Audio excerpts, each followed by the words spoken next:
오늘 성경의 말씀에서는 소망이 없는 시대가 어떤 특징을 가지고 있는지 보여주고 있습니다.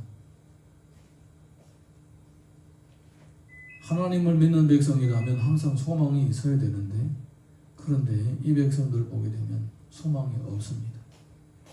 총체적인 난국이란 말입니다. 그냥 그대로 내버려 둘 수밖에 없는 그런 상황이라는 것입니다. 그래서 우리가 오늘 우리 본문의 말씀을 읽으면서 또 성령께서 우리 각자에게 주시는 음성을 들을 수 있기를 예수님 이름으로 축복합니다. 7절에서 8절 우리 다시 이어서 읽어보겠습니다. 시작. 그가 나를 끌고 뜰문에 이르시기로 내가 본즉 담에 구멍이 있더라. 그가 내게 이르시되 인자야 너는 이 담을 헐라 하시기로 내가 그 담을 허니 한 문이 있더라. 이웃나라 사람이 초나라에 방문 갔습니다. 근데 이제 방문으로 간 이 사람이 키가 엄청 작습니다. 머리는 똑똑한데 키가 작다는 소문이 이 초나라에 들린 거예요. 이 초나라 사람들이 원래 국토가 크고 사람들도 되게 학식도 많고 그래서 이 이웃나라에 사시는 온 사람을 되게 깔보는 거예요. 그래서 이 문 옆에다가 성문 옆에다 구멍을 한번 뚫어 놓은 거예요. 구멍을 하나. 그러면서 이제 그 사람이 온 다음에 이 구멍으로 들어오라고 그러는 거예요. 그냥 아무리 봐도 대문은 없고 옆에 구멍으로 들어가는 게 자기를 이제 치욕, 수치를 주려고 이렇게 하는 거니까. 그래서 안 들어갔습니다. 안 들어가고 하는 말이, 내가 이 구멍을 보니까 아무리 봐도 이건 개구멍 같은데, 내가 만약에 사람 나라로 왔으면 사람이 들어가는 대문으로 들어가야 되고, 만약에 내가 개 나라에 왔으면 개구멍으로 들어가야 되는데, 이 도대체 사람 나라냐 개 나라냐 한번 들어가서 물어봐라 그런 거예요. 그래서 이 왕이 이놈이 키는 작아도 땅덩이가 멀었구나, 만만치 않구나. 그래서 문을 열어줬대요. 오늘 우리 이스라엘 백성들에 관한 기록을 보니까 담벼락에 구멍이 하나 있는 것입니다. 이 담벼락 구멍이 뭐 하는 구멍이냐? 말 그대로 개구멍인 거예요. 개구멍. 사람이 다니는 곳이 아닙니다. 다음에는 문이 있어야 사람이 문으로 다니는데 개구멍이 있는 거예요. 그런데 하나님께서 에스겔 보고 이 담벽을 허물어봐라는 거예요. 이 분명히 구멍은 개구멍인데 이 진짜 개구멍인지 한번 헐어봐라는 거예요.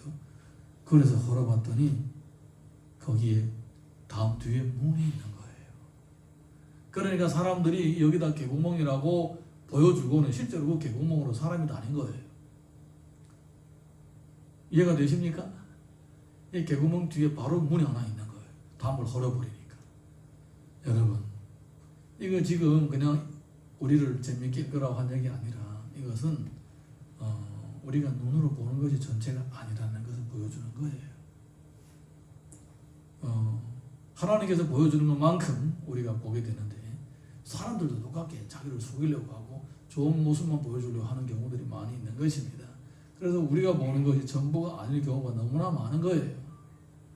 조금만 우리가 깊이 생각해 보게 되면 이거는 문제가 있구나 금방 눈치를 채게 되는데, 대부분의 경우에는 그냥 겉을 보고 눈에 보이는 것으로만 보고 판단을 하기 쉽다는 것입니다. 그런데 하나님의 사람이라면 눈에 보이는 것으로 판단하는 것보다도 하나님의 인도하심을 받아야 됩니다. 이 개구멍 뒤에 개들이 들락날락하는 이 개구멍 뒤에 사람이 다니는 문이 있을 줄이야 누가 알았겠습니까? 사람이 다니는 문이 있을 줄 누가 알았겠느냐 이 말입니다. 근데 누가 합니까?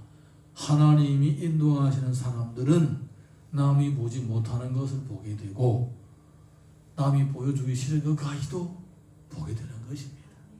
그러니까 보다 또 진실에 더 가까운 팩트를 접근할 수가 있게 된다는 것입니다. 항상 깨어서 성령님의 인도하심을 받아 살 수 있기를 예수님 이름으로 축복합니다.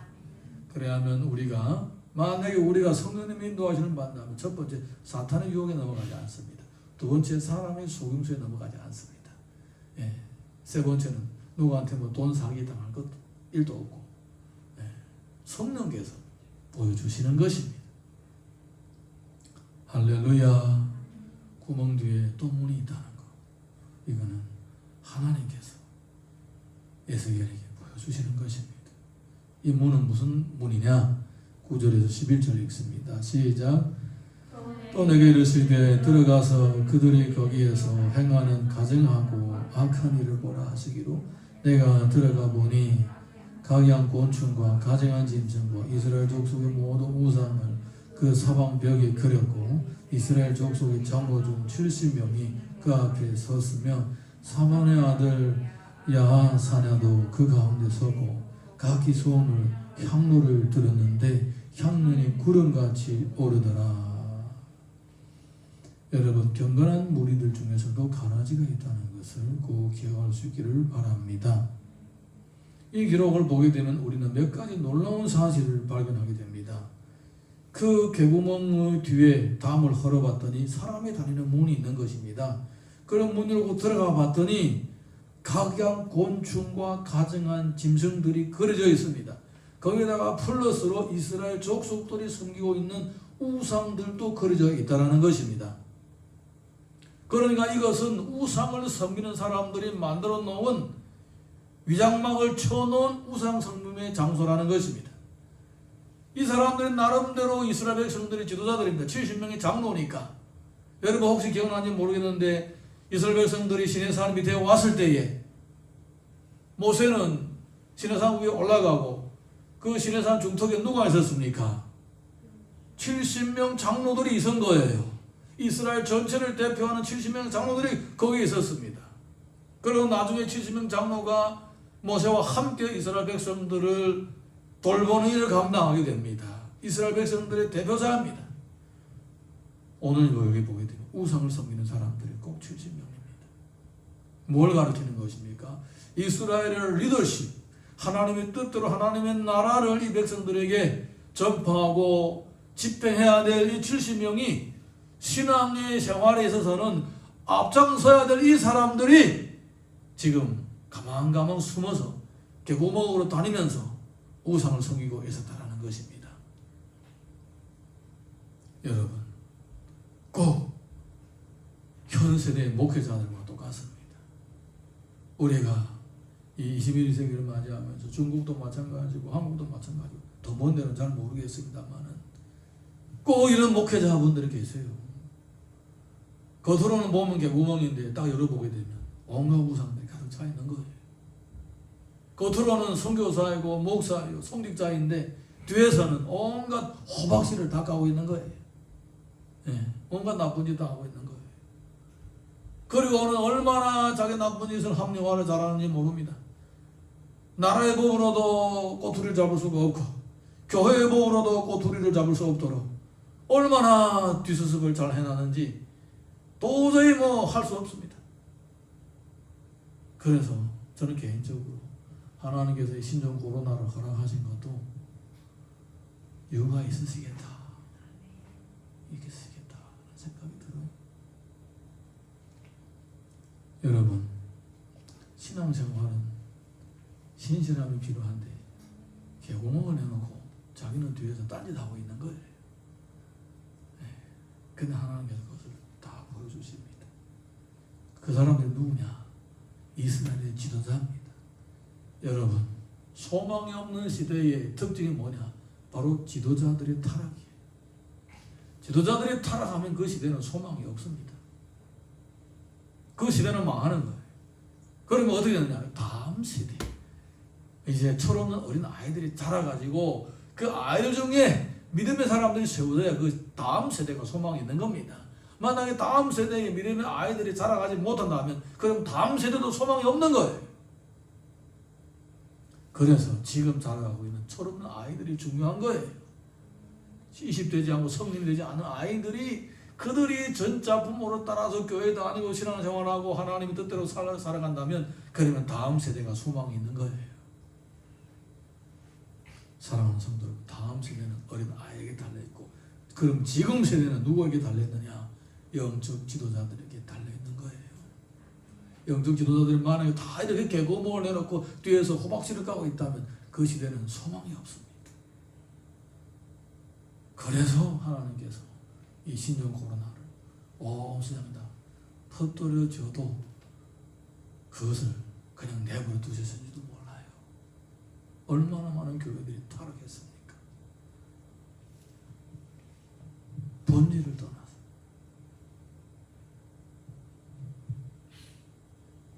헛된 영광을 쫓아가고 있기 때문에 하나님께서 이런 일을 통하여 좀 정신을 차리라고 영적인 지도자들에게 깨달음을 주고 있는 것입니다.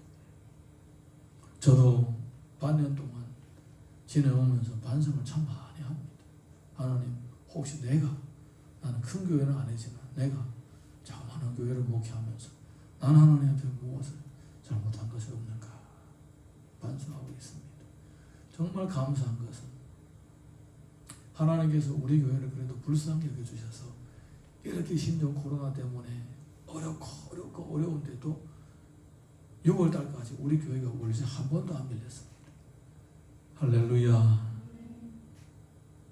중국말로 말하면 이 한국말로 어떻게 표현해야 될지 모르겠지만 중국말로 하면 펑위표요라는 말이 있습니다. 그런 상태예요. 우리 교회가. 바람만 불어도 넘어지는 상태인데 근데 바람이 불어도 안 넘어지는 거예요. 물이 흐르면 뭐 바지로 물을 퍼도 또 내려갈 정도인데 안 더 내려가는 거예요. 정말 감사합니다. 우리 교회는 하나님 예배하신 은혜가 따로 있더라. 그래도 우리 성도님들 얼마나 순수해요. 목숨을 걸고 신앙생활하고 목회자가 가자고 하면 그냥 뭐 특별히 우치심 넘으신 분들이 다른 교회 같으면 코방 끼고 내 아들이 또 너보다 더 크다. 내가 왜 네 말 들어야겠네. 이렇게 할 건데 목회자가 가자고 한다고 다 따라하고 그냥 죽도록 그냥 이를 바닥 악물고 그냥 따라오는 모습 보면 하나님 얼마나 기뻐하시겠습니까? 하나님은 그걸 보시기를 원하시는 거예요. 그렇게 이 시대에 하실 일이 있으신 거예요. 그런데 여기 보게 되면 지도자들이 타락하는 거예요. 지도자들이 거짓을 행하고 바깥에서 겉으로 보기에는 훌륭한 지도자들인데 뒤에서는 온갖 하나님께서 가장 싫어하는 일들을 하고 있습니다. 그 사람들 중에 70명 중에 70명 외에 또 누가 있느냐? 사반의 아들 야아사냐라는 사람이 있습니다. 사반의 아들 야아사냐라는 이런 사람이 왜 이렇게 갑자기 튀어나오느냐? 그 사람이 손에다가 향로를 들고 향년을 피웠다라고 합니다. 이 야아사냐라는 이름의 뜻이 무엇이냐? 여호와께서 들으신다라는 의미입니다. 여호와께서 들으신다. 이 야아사냐는 사반의 아들입니다. 사반이 누구냐? 사반은 요시야 왕과 함께 종교 계획을 단행했던 그 시대의 서기관입니다. 이 야시야라는 사람이 사반이라는 사람이 hil기야라든가 이런 사람들과 함께 왕을 보조해서 한 시대를 개혁해 나갔던 그런 훌륭한 사람입니다. 그리고 이 사반의 아들 중에 누구 있냐면 예레미야를 목숨을 걸고 보호했던 사람들 중에 한 사람이 바로 이 사반의 아들이었고 또 하나는 유다왕 시드기야의 심부름꾼으로 바벨론을 왔다 갔다 하면서 소식을 전했던 사람 중에 사반의 아들이 한 명이 있습니다. 이렇게 신앙적으로도 또 나라적으로 또 이렇게 선한 아빠를 두고 아들 3명 있는데 2명은 그렇게 나라에서나 하나님 앞에서나 귀하게 쓰임받은 사람인데 그런데 이 중에 하나가 바로 야아사냐, 여호와께서 들으심이라는 좋은 이름을 가진 사람인데 이 사람은 뒤에서 호박씨를 까고 있는 거예요. 그리고는 오히려 이 호박씨를 까고 있는 사람들 중에서 우두머리에 된 거예요. 우두머리. 우리 민족의 속담 중에 그런 말이 있습니다. 자식 셋을 낳으면 시래소 한 마리 있다고 라는 얘기 있어요. 들어본 적이 있어요?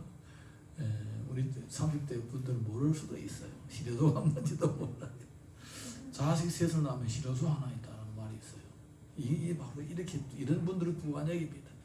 아들이 셋이 있는데 둘은 정말 훌륭한 믿음의 사람이요 나라 일꾼인데 한 명은 이렇게 거짓을 품고 서기관 뭐하는 사람입니까? 성경교사예요. 성경교사가 앞장서서 우상 숭배를 하고 있다라는 것입니다. 얼마나 비통한 일입니까? 개구멍을 열어놓고 뭔가 추잡한 짓을 다 하고 있는 이 거짓된 그 종교 지도자들이 그 시대를 말아먹는 거예요.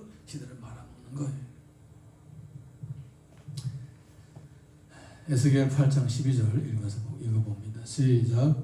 또 내게 이르시되 인자 이스라엘 족속의 장로들이 각각 그 우상의 방 어두운 가운데서 행하는 것을 내가 보았느냐. 그들이 이르기를 여호와께서 우리를 보지 아니하시며 여호와께서 이 땅을 버리셨다 하느니라. 이들이 뭐라 합니까? 여호와께서 우리를 보지 아니한다라는 것입니다. 우리가 이 은밀한 곳에서 우상을 아무리 섬겨도 여호와께서 보지 않는다라는 겁니다. 그러니까 여호와께서 보지 않으니까 우리는 사람의 눈만 피하면 된다라는 거예요. 사람의 눈만 피하면 된다. 사랑하는 성도 여러분, 모든 타락은 여호와를 믿지 않는 데서부터 시작되는 거예요.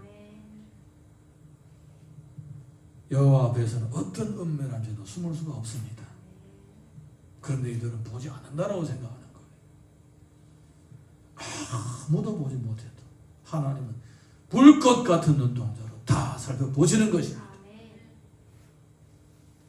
이들의 타락이 바로 전 이스라엘을 어둠으로 끌어가는 그런 나쁜 역할을 감당했던 것입니다.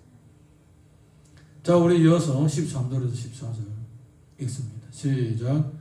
또 내게 이르시되 너는 다시 그들이 행하는 바 다른 큰 가증한 일을 벌이라 하시더라. 그가 또 나를 데리고 여호와의 전으로 들어가는 북문에 이르시기로 보니 거기에 여인들이 앉아 단무스를 위하여 애곡하더라. 단무지가 아니고 단무스신을 섬기고 있다라는 겁니다. 여러분, 여인들의 타락은 가문의 타락입니다. 중국어로 이런 말이 있습니다. 나는 화이건,女人화이워라는 말이 있어요. 중국말이 참 재밌어요. 제가 중국 설교를 하면 참 잘할 것 같아요. 남자 한 사람이 나쁘면 한 여자를 망치는 거예요. 한 여자 평생을 망치는 거예요. 남자가 나쁘면. 그런데 여자가 나쁘면 한 가문을 망치는 거예요. 무슨 말이냐. 여자는 아이를 키우잖아요. 그 집에 아이들 낳아 키우잖아요. 엄마가 나쁘면 아이들이 그 엄마를 보고 다 닮는 거예요. 그래서 한 가문이 다 망쳐지는 거예요. 그래서 우리 이스라엘 열왕기나 역대기를 보게 되면 왕들을 기록할 때 반드시 그의 엄마가 누군지 밝힙니다. 근데 신기하게도 엄마가 경건한 사람이면 그 왕도 훌륭한 왕인 거예요. 엄마가 경건한. 물론 100% 절대적이진 않지만 대부분 다 그랬습니다. 엄마가 경건하면 그 자녀들이 경건한 거예요. 디모데후서 1장 5절 보게 되면 이런 기록이 있습니다. 시작. 속에 거짓이 없는 믿음이 있음을 생각합니다. 이 믿음은 먼저 내 외조모 로이스와 내 어머니 유니게 속에 있더니 내 속에도 있는 줄을 확신합니다. 디모데의 신앙은 어디서 온 거냐? 어머니에서 온 것입니다. 그러면 그의 어머니의 신앙은 어디서 온 거냐? 그의 친정 어머니에서 온 거예요. 이렇게 신앙의 전승과 가르침은 부인들이 집에서 아이를 키우면서 이미 다 가르쳐 놓은 거예요. 그러니까 이 여인들이 만약에 신앙으로 타락을 했다, 뭐 다무스를 섬긴다, 뭐 단무지를 섬긴다, 그러면 그 가문 전체가 타락하는 거예요. 가문 전체가. 봐요, 이게 무슨 가망이 있습니까? 나라 지도자들이 개구멍을 해놓고는 뒤에서 우상을 섬기고, 그리고 이 집에서 신앙으로 자녀들을 가르쳐야 될 이 엄마들이 단무스를 섬기고 있으니까. 단무스는 이방신이죠. 뭐 해석을 하려면 기니까 그냥 지나가겠습니다. 사랑하는 성도 여러분, 이렇게 정말 총체적인 난국이에요. 총체적인 난국이에요. 데살로니가전서 2장 7절에서 8절 읽어봅니다. 시작. 우리는 그리스도의 사도로서 마땅히 권위를 주장할 수 있으나 도리어 너희 가운데 유순한 자가 되어 유모가 자기 자녀를 기른 것 같이 하였으니 우리가 이같이 너희를 사모하여 하나님의 복음뿐 아니라 우리의 목숨까지 너희에게 주기를 기뻐하면 너희가 우리의 사랑하는 자 됨이라. 신앙의 전수는 유모와 자녀의 관계입니다. 심지어 사도 바울은 자기가 유모처럼 데살로니가 교회 성도들을 돌봤다라고 얘기하고 있는 겁니다. 남성인데 자기가 모성애적인 그런 마음으로 자녀들을 돌봤다 그겁니다. 마치 엄마가 집에서 자녀들을 키우면서 신앙적인 선한 영향을 끼친 것처럼 자신도 그런 마음으로, 그런 남성이지만 그런 마음으로 자녀 성도들을 돌보고 세워줬다라는 것입니다. 예. 시종 1권으로 성경에서는 이렇게 이 여성의 역할을 굉장히 중요시하고 또 여성적인 역할도 중요하다고 지금 얘기하고 있는 것입니다. 양육은 바로 이런 것입니다. 유모가 자녀들을 돌보는 것처럼 하는 것입니다. 그래서 하나님 나라의 많은 사역들은 여성적인 성격이 띄고 있는 것입니다. 굳이 얘기하자면. 그런데 이 이스라엘 백성들의 어머니들은 나쁜 것은 우상 숭배를 하고 있으면서 우상 숭배 모습을 자녀들에게 보여주고 있습니다. 그러니까 다 따라하는 거예요. 자녀들이 다음 세대까지 망치는 거예요. 다음 세대까지 망치는 겁니다. 가망이 없습니다. 가망이 없습니다. 자꾸 얘기하게 되면 숭이 되는데, 제가 어느 교회에서 사역할 때에 겨울 한 12월 달이면 12월 달이죠. 12월 달이면 중국은 보통 7월, 6월, 7월이 수능인데 한국은 12월 달이 수능이잖아요. 수능 때 되면 고3 학생들 엄마들은 교회 가지 말라고 해요. 너희들이 이제 마지막인데 공부 열심히 해가지고 좋은 대학 가야지. 가지 말라 하더라고. 그래서 12월, 11월, 12월 되면 특별히 주일학교 고등부는 학생들이 확 줄어버려요. 그래서 이 교회가 사람 많아서가 중요한 게 아니구나. 야, 이거 어떻게 되면 이렇게 될 것인가. 사실은 굉장히 마음 아팠습니다. 저는 그 교회의 모습을 보면. 그 교회의 영광과 존귀를 위해서 교회 이름은 말하지 않겠습니다만 그렇더라고요. 모르겠습니다. 저는 어떻게 할지 모르겠습니다. 우리 딸 수능 보든지 뭐 하든지 예배부터 먼저 드려야 된다고 그렇게 가르칠 거예요. 저는 그게 성경적입니다. 성적보다 더 중요한 것이 신앙입니다. 대학 가는 것보다 더 중요한 것은 천국 가는 것입니다. 대학은 물론 좋은 데 가면 좋겠죠. 그렇지만 내가 하나님 앞에 가서 얻을 것이 없다면 그보다 비참한 것이 어디 있겠습니까? 이렇게 성경적인 신앙의 가치관을 가지지 않고 있으니까 조그만 문제가 생기면 하나님을 섬기지 않고 하나님을 떠나고 우상을 섬기면서 한 가문을 망치는 이런 상황들을 보여주는 거예요. 얼마나 비통한 일입니까? 그래서 소망이 없는 시대 두 번째 특징, 엄마들의 타락이 엄마들의 타락. 세 번째 보겠습니다. 에스겔 8장 15절에서 16절 시작.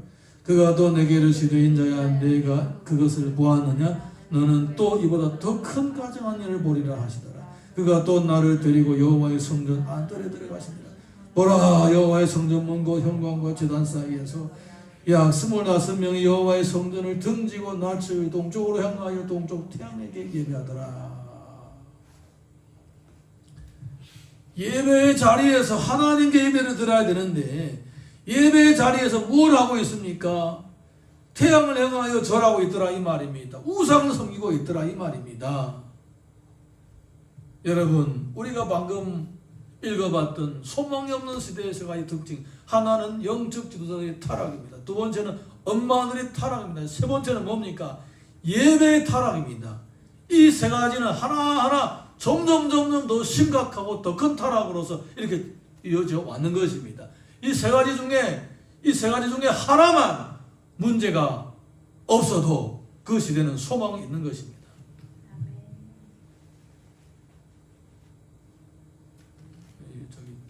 저기 차 좀 빼.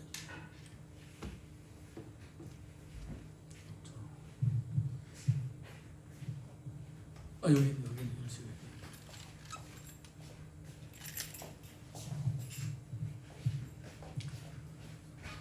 언젠가 내게 속한 단독의 주차장이 있으면 좋겠네. 이거는 저를 위한 것이 아니고 우리 교회를 위한 것입니다. 이 예배 방해될 정도로 주차 문제가 심각한 거예요. 이거는 하나님께 전혀 영광이 안 됩니다. 꼭 예배 시간에만 이렇게 전화와가지고 이렇게. 그래서 이제 큰 교회들 보게 되면 담임 목회자 예배 드리는 자가 전화와 차 빼달라면 안 되니까 주차장이 따로 있어요. 그리고 외부에 강사들 오면 강사 주차장이 따로 마련되어 있어요. 우리 교회도 어느 날에 그런 날이 왔으면 좋겠네.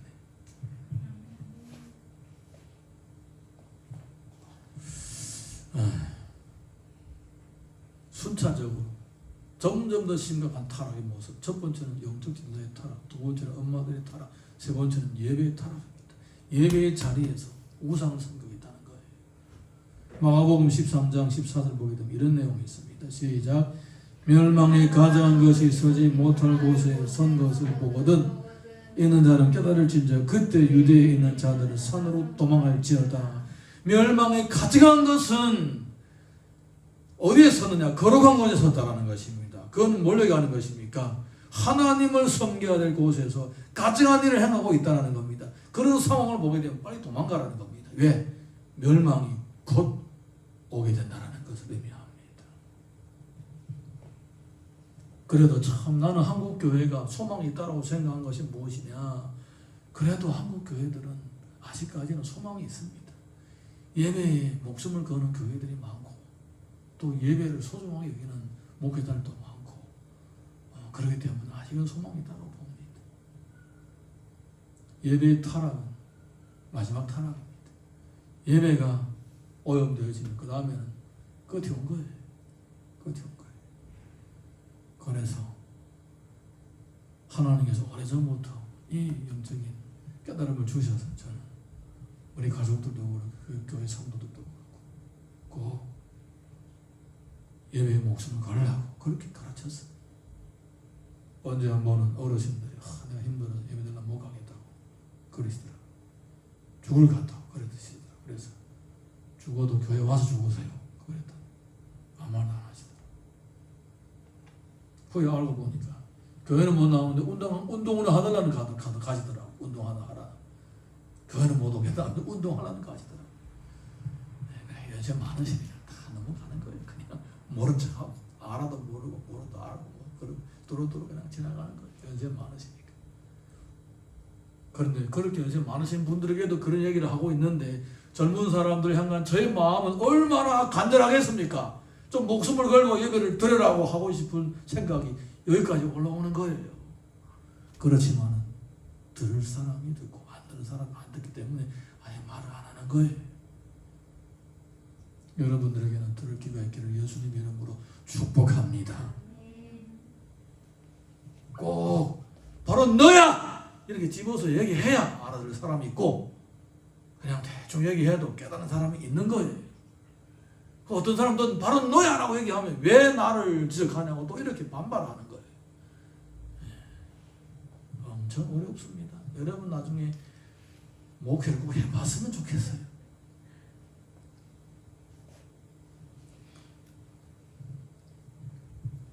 예배의 목숨을 거십시오.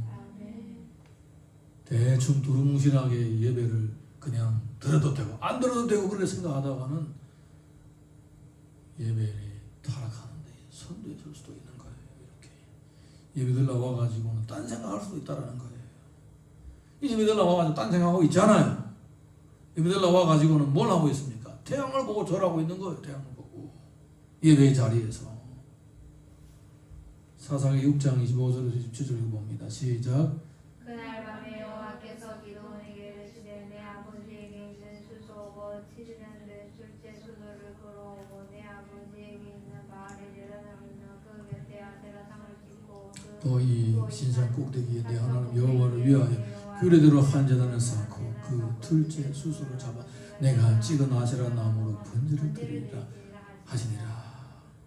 부흥은 곧 하나님이 계신 그 자리에서 하나님을 섬기는 것이 바로 부흥입니다. 사사시대에서는 하나님을 섬길 자리에다 아세라를 세우고 섬겼기 때문에 하나님께서는 기도를 보고 네가 가서 헐어버리고 거기다가 번제를 드리라 여호와를 섬기라고 하는 것입니다. 그때부터 이스라엘의 부흥이 시작된 것입니다. 마태복음 21장 12절에서 13절 봅니다. 시작. 예수께서 성전에서 들어가사 성전에 안에 매매하는 모든 사람들 내쫓으시며 돈 바꾸는 사람들의 삶과 비둘기 파는 사람들의 의자를 둘러 엎으시고 그들에게 이르시되 기록된 바 내 집은 기도하는 집이라 일컬음을 받으리라 하였거늘 너희는 강도의 소굴을 만드는도다 하시니라. 예수님은 화가 나셔서 성전 안에서 장사하고 있는 사람들을 욕하면서 채찍으로 소를 쫓아내고 비둘기를 다 쫓아내 버렸습니다. 성전은 하나님을 섬겨야 될 곳입니다. 마땅히 하나님을 섬겨야 될 곳에서 다른 짓거리를 하고 있는 거예요. 이게 바로 예배의 타락입니다. 마지막 타락이 바로 예배의 타락입니다. 예배까지도 오염이 되고 예배까지도 더러워지면 더 이상은 소망이 없는 거예요.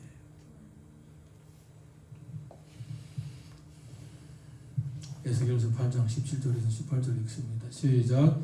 또 내게 이르시되 인자야 내가 보았느냐 유다 족속 일교에서 행한 가증한 일을 적다하겠느냐 그들이 그 땅을 폭행 채우고 또다시 내 노여움을 일으키며 심지어 나뭇가지를 코에 두느니라. 그러므로 나도 분노로 가고 불쌍히 여기지 아니하며 긍휼을 베푸지도 아니하리니 그들이 큰 소리로 내 귀에 부르실지라도 내가 듣지 아니하리라. 듣지 아니하리라. 더 이상 소망이 없다라는 거예요. 더 이상 소망이 없다. 기도해도 소망이 없다라는 겁니다. 이미 타락하는 데까지 타락한 거예요. 지도자들 타락했지. 가문의 신앙을 책임져야 될 어머니들이 타락했지. 그리고 또 마지막에 영적인 보루인 예배까지도 타락했으니까 더 이상 소망이 없는 거예요. 이사야서 1장 3절 4절 보게 되면 이렇게 기록되어 있습니다. 손의 임자를 알고 나위는 그 주인의 구유를 알거니와 이스라엘은 알지 못하고 나의 백성이 알지 못하는도다 하셨도다. 슬프다 범죄한 나라의 허물지은 백성이요 행악의 종자요 행위가 부패한 자식도다. 그들의 여호와를 버리며 이스라엘이 거룩하신 이를 만으로 여김 멀리하고 물러갔도다. 여호와를 버린 백성은 여호와로부터 버림을 받게 됩니다. 회개하지 않는 자는 몸도 마음도 다 상처를 입게 되고 피해를 받게 되고 치료를 얻지 못하게 되는 것입니다. 사랑하는 성도 여러분, 하나님은 자비하신 하나님이십니다. 기회를 주실 수 있는 데까지 주시는 거예요. 기회를 주실 수 있는 데까지, 참을 수 있는 데까지 참으시는 것입니다. 그런데 회개할 커녕 오히려 타락이 점점 심화되어가는 이 이스라엘 모습을 보게 되는 거예요. 그리고 에스겔을 정인으로 삼는 겁니다. 네가 한번 직접 눈으로 확인해야 되는 거예요. 이 시대가 왜 소망이 없고 이 시대가 왜 망하는지 네가 눈으로 직접 말하는 것입니다. 여러분, 이 세 가지 중에 한 가지만 타락하지 않아도 그 시대는 소망이 있는 것입니다. 그런데 다 타락한 거예요. 하다못해 나라의 지도자가 타락해도 예배가 타락해도 하다못해 엄마들이만 정신만 차려도 한 가문은 그래도 소망이 있고 그 가문이라도 나중에 그루터기로 남아있을 수가 있는 것입니다. 예배가 타락하고 엄마들이 타락해도 나라의 지도자들만 해도 정신을 차려도 그 시대는 소망이 있는 것입니다. 엄마들이 타락하고 나라의 지도자들이 타락하고 그래도 예배만 살아있어도 소망이 있는 거예요. 그런데 다 타락해버렸으니까 더 이상은 어떻게 손댈 곳이 없도록 총체적인 난국에 빠진 것입니다. 네, 손댈 데가 없을 정도로 타락해버린 것입니다. 암도 조기, 중기 정도에 치료하는 것이지 암이 말기가 되면 치료하지 않습니다. 그냥 집에 가라고 합니다. 다니고 싶은 데 다니고 먹고 싶은 건 먹고 그냥 마지막을 준비하라고 하는 거예요. 총체적인 난국, 온 몸에 암이 다 퍼진 것처럼 이 에스겔 시대 이스라엘 백성들이 그 상황입니다. 그래서 소망이 없다고 합니다. 사랑하는 성도 여러분, 오늘 우리가 성경을 통해서 확인했던 이 시대의 촛대와 같이 불꽃과 같이 이 시대의 중추적인 역할을 하는 이 세 부류의 사람들 꼭 기억하시기를 바랍니다. 지도자들 위해 기도하십시오. 그리고 여러분이 엄마라면 아니면 엄마 될 사람이라면 아니면 엄마 될 사람 아니라면 누구든지 물러나고 엄마들을 위해서 기도하십시오. 그리고 예배를 위해 기도하십시오. 이 세 가지는 한 시대를 살려나가는 세 가지 가장 중요한 축이 되는 것입니다. 자, 우리 시간에 자리에서 다 같이 일어나셔서 찬양 하나 부르고 기도하겠습니다.